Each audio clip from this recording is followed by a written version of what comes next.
From a distance, you might think these boys were family. They hug and joke and tease and talk.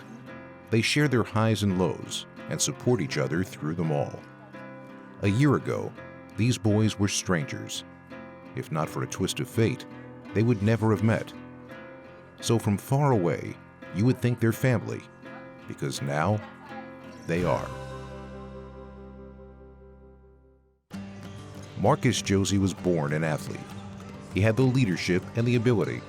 The only question was, what sport would be closest to his heart? It turned out to be football. As a kid, I always played football since the age of 9 through high school, college. So, once I had a son, I knew that he was also going to try the game of football because I thought it would benefit from him. He can learn a lot of things from the sport, not just from the athletic side of things, but also for his discipline, work ethic. So he started playing football at the age of 7. In the first year he played, he struggled. But, he took the time to work on his skills and he got a lot better at it. And then after that, he just fell in love with the game. I had to learn very quickly to be a leader and be vocal with the rest of the guys. Because I was the quarterback, everyone looks at the quarterback for leadership. So once I started receiving the college letters come in from the head football coaches and stuff, it was the payoff of all the hard work that I had put in my whole entire life.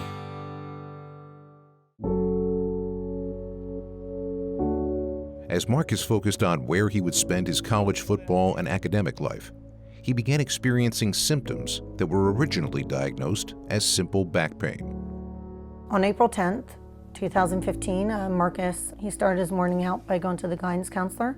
He was actually given a letter from the head coach at Harvard, and that letter was requesting his official transcripts and SATs and ACT scores. So he started out the day excellent, but he went from there to a Leukemia Lymphoma Society assembly, and he realized that he had most of the symptoms they were talking about. And because he had not felt good for 4 weeks, he thought, I think I have leukemia. The assembly was over and he went to gym class and he got a nosebleed. So I was called and told to pick him up and take him to the emergency room. And when we went to our local hospital, walked in, he said, I need blood work, I'm sure I have leukemia. The Joseys waited for Marcus's blood work to be done. Then, with the results in hand, the doctor met with the Joseys. When the doctor actually came in to tell me that I was diagnosed, I looked at both my parents and both of them had shocked looks on their faces. And of course, you never expect to be told that you have cancer. So once I actually heard those words, it's hard to wrap your brain around the reality of the situation. You're just in shock, and it's hard to believe. He was a straight-A student. He excelled at sports. We would go to church on Sundays. Just an all-around kid. So when he got to the level of being able to play in college, he was following that map perfectly. Once he was diagnosed, I think the thing he had to realize is maybe our map that we had for him to play football wasn't the right map. And maybe it's a bigger map he needed to follow. As Marcus started his treatment, days later, 7-year-old Elliot was diagnosed as well. He came home from baseball practice, and it was about, 8:30, 9 o'clock at night, and he just, said, he's like, my legs hurt. And I was like, okay, go to bed, because you've been outside playing for the last how many hours? They're probably just tired, it's bedtime. So I sent him to bed, and he got up about 45 minutes later, and this time he started to cry a little bit. So Eric was like, we need to take him to the ER right away, just in case there was a fracture or something that obviously we were missing. And then Eric took him down to Lancaster General Hospital. So the doctor had run some blood work, and he was just letting us go at 6 in the morning and brought some paperwork back to sign and said the one test from the blood had come back kind of abnormal, that we should follow up with our local doctor in the morning, just to get some verification on that. And I didn't really think much about it, because by that time they'd given him some medicine and he was back to being Elliot, wanting to know when he can go home and get something to eat, And so we left. Elliot slept as Amy heard the phone ring. And the doctor called and he had asked if Elliot was in the ER, and I said, well, yeah, I knew I had to follow up with the primary care physician, but they were calling at 9, and he said, I just wanted to tell you that Elliot has blood cancer. And I was like, well, no, he doesn't. He was just in the hospital for his legs hurt. And he said, no, they ran some tests and he had blood cancer. And then I knew it was serious when he said, I've already made a phone call to Hershey Medical Center and he has to be up there within the next hour and a half because they have to run a test. As fate would have it, Marcus and Elliot found each other at Hershey Medical Center. I was walking to the cafeteria and I saw little Elliot hooked up to the same things that Marcus was hooked up to, IV and chemo. And I saw this mom with the same look on her face. I said to her, "Is he really hungry?" And she said, "He just got diagnosed with leukemia, ALL." And I said, "So did we."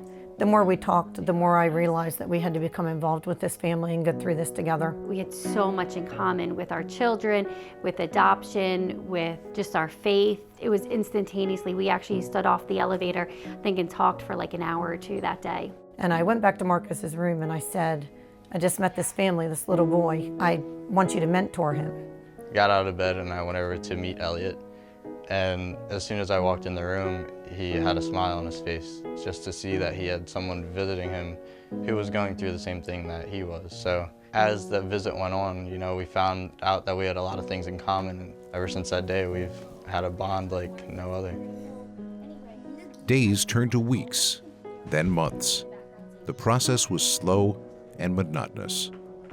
In the very beginning, we would have to be up there about 8 o'clock in the morning. And when we get there, we check in, they do my height and weight. I have to get a needle in my forehead. You do that, you come out to the waiting room, you wait until the nurse takes you back to do blood work. And I need to get my blood work done. We wait for the blood work to come back. Then once that comes back, we go back into a different room to actually get the chemo and talk to doctors. And depending on what day it is and what part of my treatment is, that can range from 30 minutes to sometimes up to like 6 hours.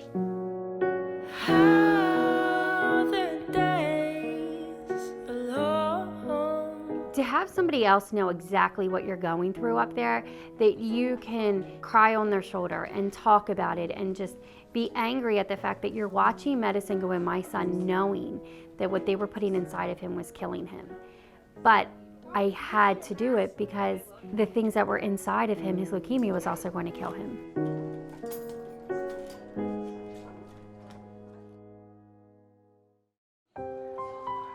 As the boys went through chemotherapy, they looked forward to the little things. Elliot got to experience Hershey Park and a superhero bedroom makeover. Marcus got back a little of what he missed from his senior year.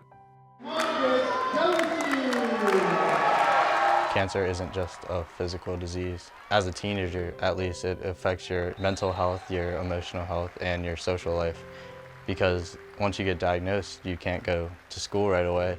I was going into my senior year when I got diagnosed, and I had to miss my whole entire senior year, and I had to be away from my friends for that whole year. Elliot went back to school and started playing football, while Marcus graduated and followed the one coach who had been there all along. The day after I was diagnosed, he actually reached out to my mom and he told her, sorry for what had happened, but I still want Marcus to be a part of my program. He's like, "Do you want to be on the coaching staff with me, or are you going to try to play the next year?" I said, "Well, I don't think I can play, but I'll definitely be a part of the coaching staff with you." So him reaching out means the world to me.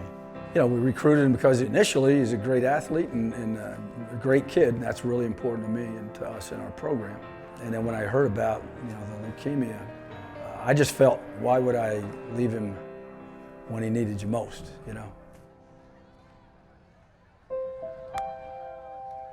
As they are now in remission from leukemia, they know they are not out of harm's way yet. But they'll keep fighting this battle together, despite the distance. I guess a happy ending to this story would be becoming a pediatric oncologist and keep fighting to find a cure for cancer and make it easier for everyone in the world who's going through the same thing that I've been going through this past year. We were talking about how Jesus can talk to us, and he opened the Bible, and he opens it to the story of David and Goliath. He looked at me and he said, "Mom," he says, "I think cancer is going to be my Goliath. I think that's how Jesus is going to use me." From that day forward, I've always said, I don't know why Jesus chose you to have cancer, but I do know that you will be able to touch more lives for Jesus by having cancer than if you didn't have it.